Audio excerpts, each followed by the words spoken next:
Assalamualaikum warahmatullahi wabarakatuh. Selamat pagi rekan-rekan semuanya. Perkenalkan kami dari kelompok 7 yang beranggotakan Ratu Handayani, Holida Manuri, dan Julia Isni Anggraini.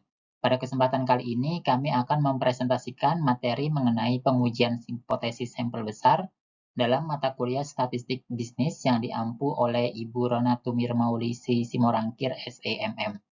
Semoga presentasi ini dapat memberikan pemahaman mengenai bagaimana melakukan pengujian hipotesis menggunakan sampel besar dalam pengambilan keputusan bisnis.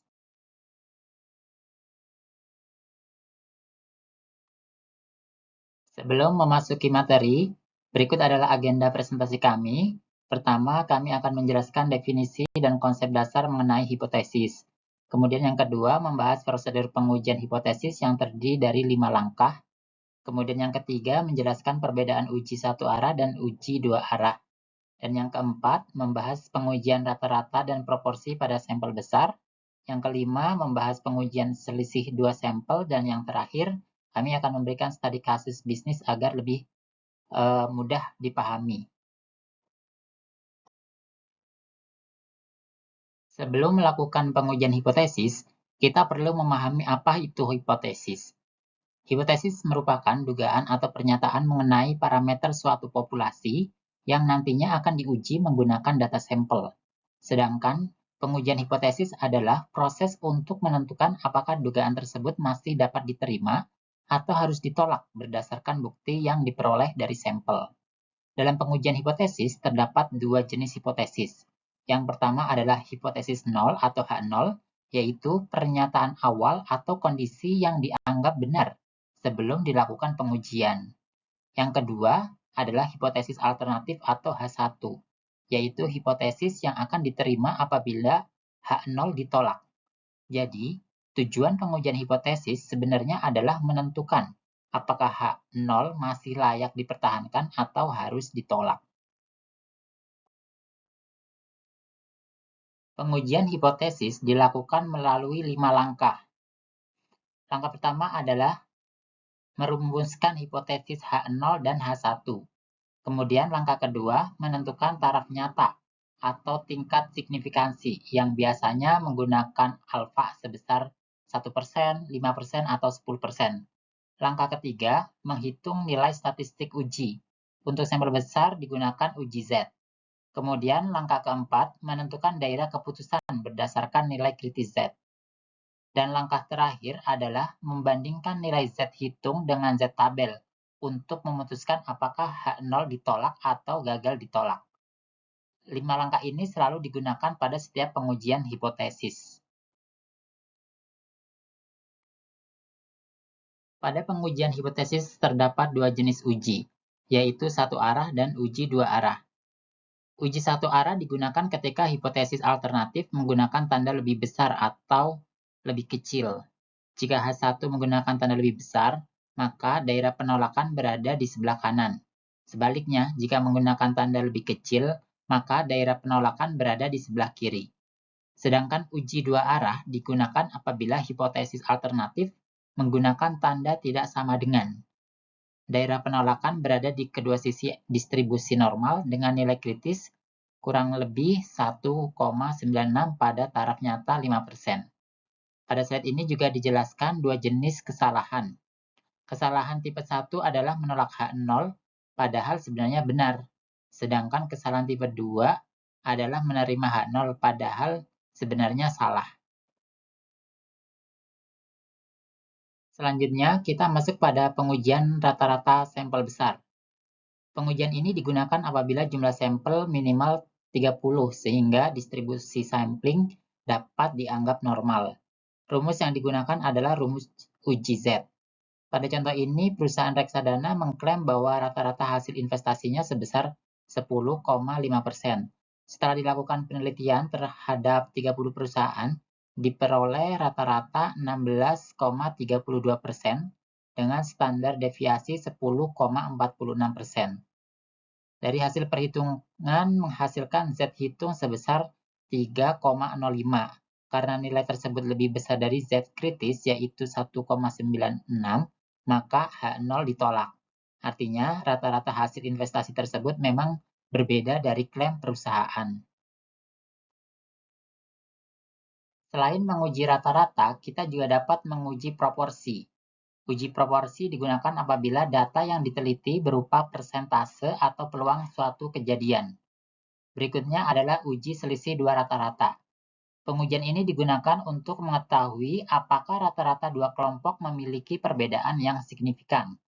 Sedangkan uji selisih dua proporsi digunakan untuk membandingkan proporsi dari dua populasi yang berbeda. Ketiga rumus ini sama-sama menggunakan distribusi normal atau uji Z karena jumlah sampelnya besar. Agar lebih mudah dipahami, kami membuat studi kasus mengenai PT Maju Bersama Retail yang memiliki dua cabang, yaitu Jakarta dan Bandung. Dalam studi kasus ini terdapat 4 jenis pengujian. Pertama, uji rata-rata nilai transaksi. Kedua, uji proporsi kepuasan pelanggan. Ketiga, uji selisih rata-rata penjualan harian. Dan terakhir, uji selisih proporsi loyalitas pelanggan. Melalui contoh, kita dapat melihat penerapan langsung pengujian hipotesis dalam dunia bisnis. Pada kasus pertama, dilakukan pengujian rata-rata nilai transaksi di cabang Jakarta. Nilai Z hitung adalah 1,515, sedangkan nilai kritisnya adalah 1,96. Karena Z hitung lebih kecil dari Z kritis, maka H0 gagal ditolak. Artinya, rata-rata transaksi masih memenuhi target perusahaan sebesar Rp150.000. Selanjutnya, pada kasus kedua dilakukan uji proporsi kepuasan pelanggan cabang Bandung. Diperoleh Z hitung sebesar minus 1,549, sedangkan Z kritis minus 1,28. Karena Z hitung berada pada daerah penolakan, maka H0 ditolak. Artinya, tingkat kepuasan pelanggan belum mencapai target perusahaan, sehingga perlu dilakukan peningkatan kualitas pelayanan. Pada kasus ketiga, dilakukan perbandingan rata-rata penjualan antara cabang Jakarta dan Bandung. Nilai Z hitung sebesar 2,608, lebih besar dari 1,96. Maka H0 ditolak. Artinya, terdapat perbedaan penjualan yang signifikan, dan cabang Jakarta memiliki penjualan lebih tinggi. Pada kasus keempat, dilakukan pengujian loyalitas pelanggan. Nilai Z hitung sebesar 1,510, yang masih berada di daerah penerimaan H0. Dengan demikian, tidak terdapat perbedaan loyalitas pelanggan yang signifikan antara kedua cabang. Dari keempat studi kasus yang telah dibahas, dapat disimpulkan beberapa hal. Cabang Jakarta telah memenuhi target rata-rata transaksi dan memiliki penjualan yang lebih tinggi dibandingkan cabang Bandung. Namun, cabang Bandung masih memiliki tingkat kepuasan pelanggan yang berada di bawah target, sehingga perlu adanya evaluasi pelayanan. Sedangkan untuk loyalitas pelanggan, kedua cabang memiliki tingkat loyalitas yang relatif sama, sehingga program loyalitas dapat diterapkan secara seragam. Pada slide ini kami menambahkan contoh lain mengenai pengujian hipotesis sampel besar dengan 5 langkah pada volume botol minuman. Kasus seperti ini sering digunakan dalam industri manufaktur untuk memastikan volume isi produk sesuai dengan standar yang telah ditetapkan. Prosedur penyelesaiannya tetap sama, yaitu menggunakan 5 langkah pengujian hipotesis, mulai dari merumuskan hipotesis hingga mengambil keputusan berdasarkan nilai Z hitung. Sebagai penutup, terdapat beberapa poin penting yang dapat kita simpulkan.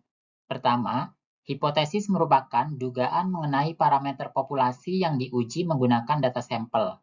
Kedua, pengujian hipotesis dilakukan melalui 5 langkah sistematis.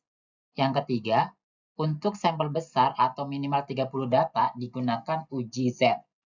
Keempat, pemilihan uji satu arah atau dua arah bergantung pada bentuk hipotesis alternatif. Dan terakhir, hasil pengujian hipotesis dapat membantu perusahaan mengambil keputusan yang lebih objektif berdasarkan data. Demikian presentasi dari kelompok kami mengenai pengujian hipotesis sampel besar. Terima kasih banyak atas perhatian rekan-rekan sekalian. Terima kasih. Wassalamualaikum warahmatullahi wabarakatuh.